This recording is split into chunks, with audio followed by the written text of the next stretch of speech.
You're listening to The Jake Asman Show on the SportsMap Radio Network. Presented by Rocket Mortgage. Live from the O'Reilly Auto Parts Studios, here's Jake Asman. Harden up top, being hounded by Holiday. 9 to shoot for Brooklyn. In the black, going left to right. Milking a 1-point lead. Harden holds. Holiday all over him. Finds Durant. Working right. Pull up three. Good! Oh, KD! Nets by 4. We just witnessed the best game of Kevin Durant's career last night. Chris Carino, who came on our show yesterday, previewing the game on the call there on Nets radio last night. So the Nets win game 5, and Kevin Durant had the best game of his life. He played every minute, scored 49 points. He scored or assisted on the Nets 43 of their final 50 points in the game. He had the first ever 45, 15, and 10 playoff game ever. And they were down by double digits in this game, and he led them all the way back. Unbelievable. Given the circumstances, that was the best game of his career. That was a moment that we will point to at the end of Kevin Durant's future Hall of Fame career. And remember, LeBron James has some of those games in his career, right? Remember Game 6 in Boston, some of the finals performances he had against the Warriors in that 3-1 comeback. There are games you could point to in all-time greats' careers. That was one of them for KD. That might be number 1 on the list because the narrative with KD is that he can't win unless he's on a super team. Even his great games in the finals against the Cavs, his team was never in danger of losing any of those series. Oh, but Jake, he hit that shot over LeBron to clinch the finals. Great. His team was up 3-0 or 3-1. It didn't matter. Kevin Durant last night went out there with no Kyrie Irving, a hobbled James Harden, and played every minute and led his team to a win. That's what the all-time greats do. That was an all-time great performance. That's what you needed to see from KD. Because as great as Durant has been, there's that narrative that he can't win when he's just the guy. And last night, Harden was basically a non-factor. He gave it a go. You give him credit for trying. But you could tell early on, he was not right. He wasn't. And with no Kyrie Irving already, for Durant to do that, that was incredible. And give a lot of love to Jeff Green, because without his shooting last night, they don't win. But last night's about Kevin Durant.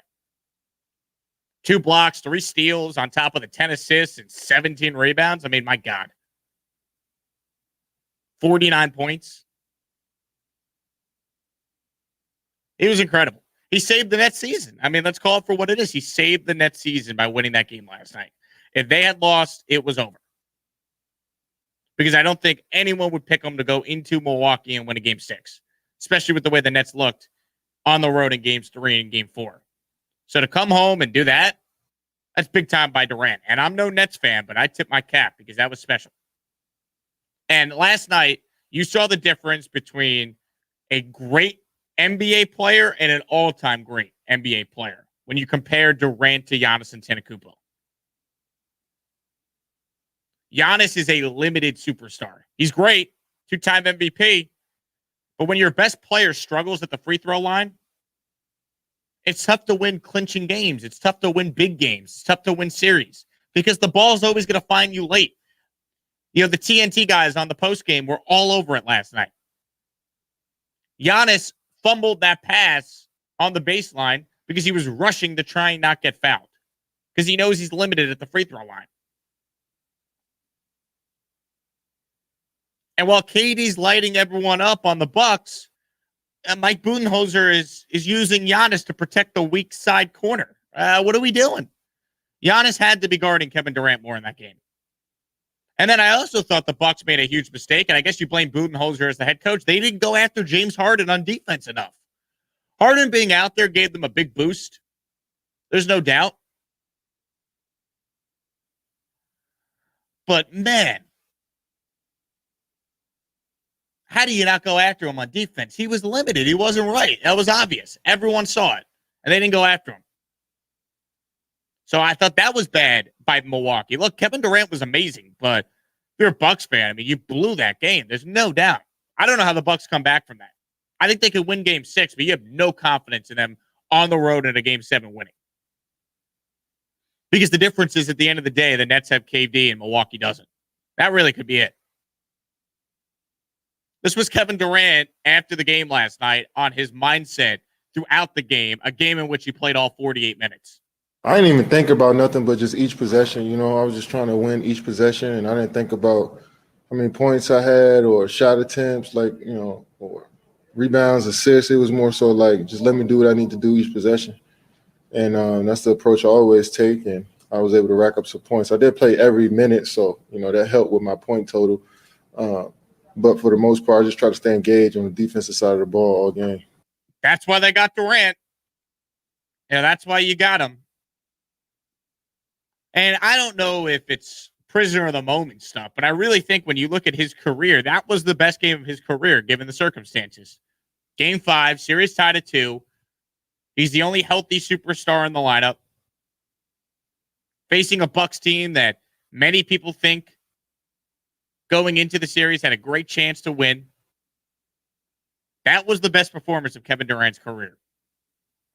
Scored or assisted on 43 of the Nets' final 50 points. Played all 48 minutes. 49 points, 17 rebounds.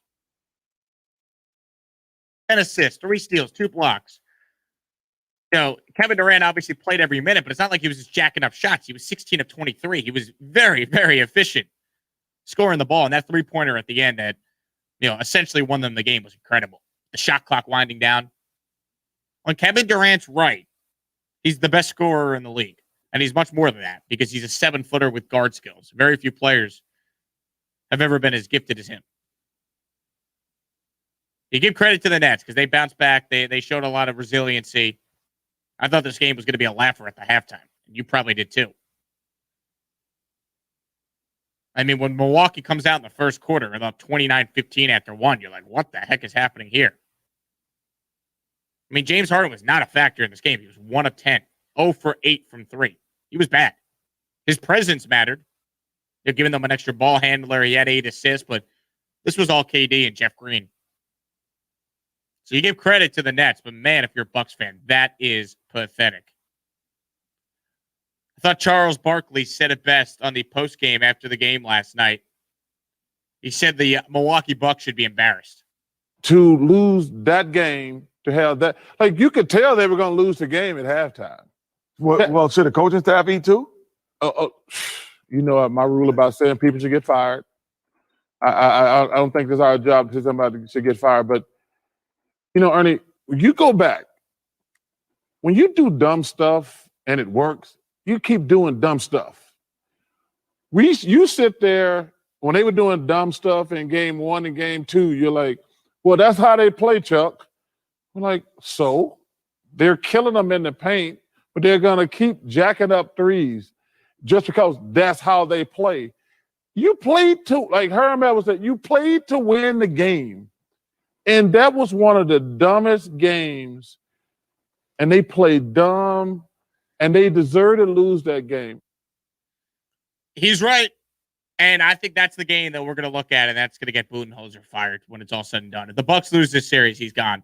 I don't know how you can keep the coach. You can't change this roster for the most part. Giannis is signed long-term. Imagine if he wasn't, oh, by the way, and they lost the series, he'd be out. You also look at the fact that they didn't go after Harden on defense. There were no adjustments made down the stretch. KD's lighting everybody up, and then Giannis is not guarding him at the end there. I mean, what's the point of having a Defensive Player of the Year guy if you don't use him? That was bad coaching by the Bucks last night. Maybe they don't win because Durant's just Durant, but when you have a double-digit lead like that, you're up 15-something points in this game. I think it was 17 at one point, and you lose? Come on. That can't happen. So it was an all-time great game by Durant. I don't want to take anything away from him. But, man, the Bucks should have won that game last night. That was a choke job. Can the Bucks win a Game 6 at home? I think they can. But I don't know how they come back from that. I really don't. I guess one way they try and come back from it is if, they actually maybe use Giannis Antetokounmpo on defense on Durant. This was Giannis after the game. He said he wants to guard KD in Game 6. I want to take the challenge, and obviously everybody's going to have a chance to guard him. But I would love going to game 6 to be able to guard him. And if coach want me to do that, I'm ready for it. Why weren't you guarding him at the end of this game last night, or when the Nets were coming back in the game?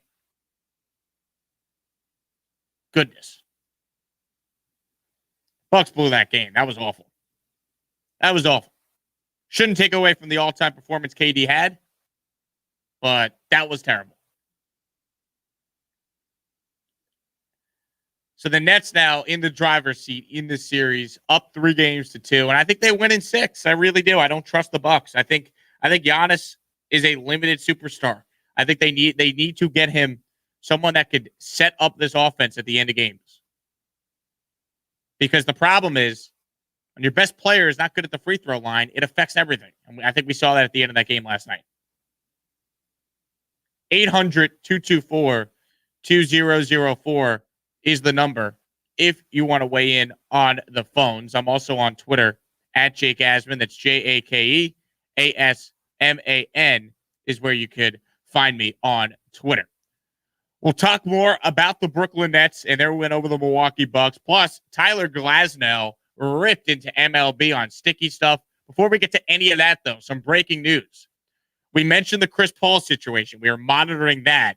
But there's also news now about Kawhi Leonard's status. He is now out for Game 5 later tonight. Yes, Kawhi Leonard is expected to miss Game 5 against the Jazz due to a knee injury that he suffered in Game 4. And according to Brian Windhorst of ESPN, his status for the rest of the series is now in doubt as well. So between Chris Paul this morning, now Kawhi Leonard, the injuries we've already seen to superstars in these playoffs, like Kyrie Irving and James Harden, and before all that, Anthony Davis.